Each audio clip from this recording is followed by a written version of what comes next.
ఈ వీడియో చూసే ముందు మిగతా పార్ట్స్ చూసి అప్పుడు ఈ వీడియో చూడండి, మీకు పూర్తిగా అర్థమవుతుంది. మీ నాన్న వేసిన వేటుకి భైరవి తల మొండం వేరై గిలగిలా కొట్టుకుంటూ చనిపోయింది. ఆ రోజు భైరవి తల నరకడమే మీ నాన్న చేసిన పొరపాటు తల్లి. మేము ఊర్లో వాళ్ళు కలిసి భైరవికి శ్మశానంలో అంతిమ సంస్కారాలు చేసి ఇంటికి వచ్చాము. ఆమె పీడ వదిలిపోయింది అన్న మా సంతోషం ఉన్నారు ఊరంతా. భైరవిని చంపినందుకు మీ నాన్న పోలీసులకు లొంగిపోతాను అన్న ఊరంతా ఒక్కటై జరిగినది హత్య కాదు, తాటకి వధ. రాక్షసిని చంపి మమ్మల్ని ఈ ఊరిని కాపాడిన రాముడు మీరు జైలుకు వెళ్ళడానికి మేము ఒప్పుకోము అంటూ ఊరంతా ఒక్కటై మాకు అండగా నిలిచారు. ఆ రోజు రాత్రి నుండి మాకు ప్రత్యక్ష నరకం చూపించింది భైరవి. ఆమె ఇప్పుడు మనిషి కాదు, క్షుద్ర విద్యలను అవపాసన పట్టిన ప్రేతాత్మ. బ్రతికున్నప్పుడే క్రూరాలు, కన్న బిడ్డను సైతం బలివ్వాలనుకున్న నీచురాలు. మరి చనిపోయిన తర్వాత ఇంకా ఎంత పైశాచికంగా మారి ఉంటుందో మీ ఊహకి వదిలేస్తున్నా. అసలు మీ ఊహకు కూడా అందదు తల్లి. ఆ రోజు ఆ పిశాచి తర్వాత తలపై ఎవరో రాడుతో కొట్టడంతో అమ్మా అంటూ నేలపై పడింది జానకి. చావవే చావు. ఎంతో కష్టపడి నేను ఆ భైరవి ఆత్మని బంధించిన చోటను తెలుసుకొని ఆ రాక్షసిని విడుదల చేశాను.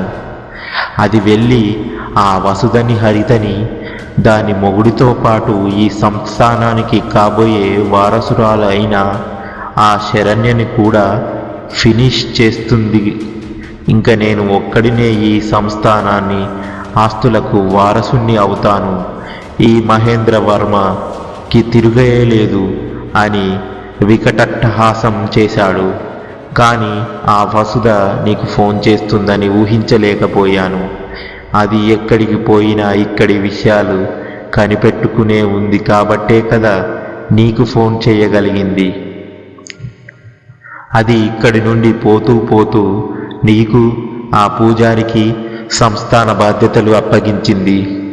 జమీందారికి సొంత తమ్ముడి కొడుకుని నన్ను ఒక గార్డియన్గా పెట్టి నాకు ఈ ఆస్తి మీద ఏ హక్కు లేకుండా చేస్తుందా? నిన్ను ముందే చంపేసి ఉంటే గొడవ వదిలిపోయేది. ఇప్పుడు నువ్వు దానికి సాయం చేయాలని ప్రయత్నిస్తున్నావు. నిన్నెలా వదులుతానే?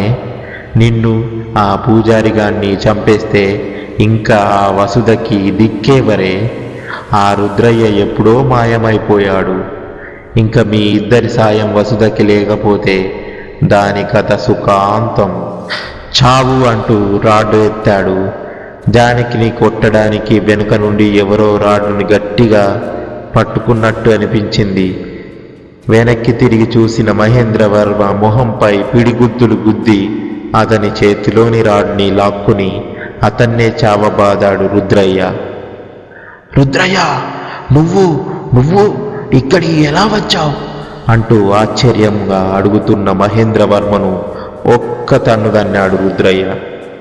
మహేంద్రవర్మ గాలిలో ఎగిరి గోడకు గుద్దుకొని కింద పడ్డాడు. శాస్త్రి గారు జానకిని పైకి లేపి తలకు కట్టు కట్టి డాక్టర్కి ఫోన్ చేసి మహల్కి రప్పించి జానకి లేపే ప్రయత్నం చేస్తున్నాడు. రుద్రయ్య మహేంద్రవర్మను కాలర్ పట్టుకొని పైకి లేపి, ఏరా, అన్నం పెట్టిన ఇంటికి ద్రోహం చేసే బుద్ధి మారదా? నీకు ఏం అన్యాయం చేశారా? ఈ కుటుంబం పైన అంత కక్ష నీకు? మీ పెదనాన్నగారు నీకు ఇవ్వాల్సిన ఆస్తి నీకు ఇచ్చి మిగిలిన తన మనవరాలకు హరిత పిల్లలకు సంక్రమించేలా చేశారు.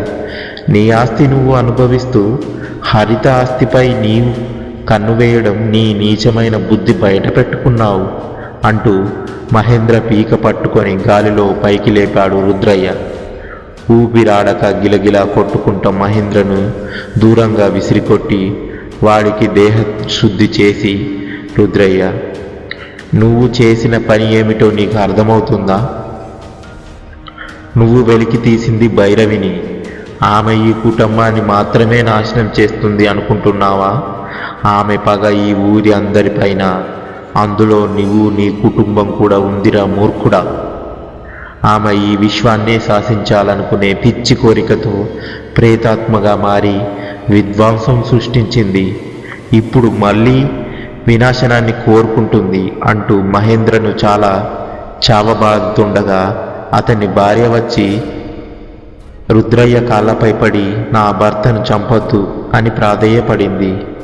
ఆమెను చూస్తే రుద్రయ్యకు చనిపోయిన తన కూతురు గుర్తొచ్చి జాలి కలిగింది.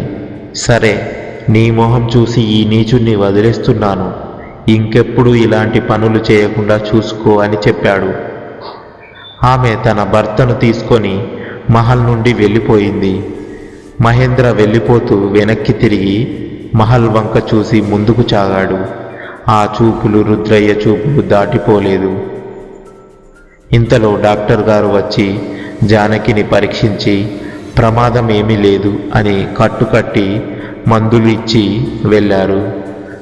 రుద్రయ్య, తల్లి జరగబోయే ఘోరాన్ని ఆపగలిగే శక్తిని ప్రసాదించు తల్లి అనుకుంటూ అమ్మని ప్రార్థించి జానకి తలపై నిమిరి ఓం శక్తి పరాశక్తి అంటూ అమ్మవారిని ధ్యానిస్తూ ఉన్నాడు. ఈ వీడియో మీకు నచ్చినట్లయితే లైక్ చేసి ఎక్కడ నచ్చిందో కామెంట్ చేయండి. మరిన్ని వీడియోల కోసం సబ్స్క్రైబ్ చేసుకుంటూ ఉండండి. నెక్స్ట్ పార్ట్ కోసం వెయిట్ చేస్తూ ఉండండి. Thank you for watching our videos.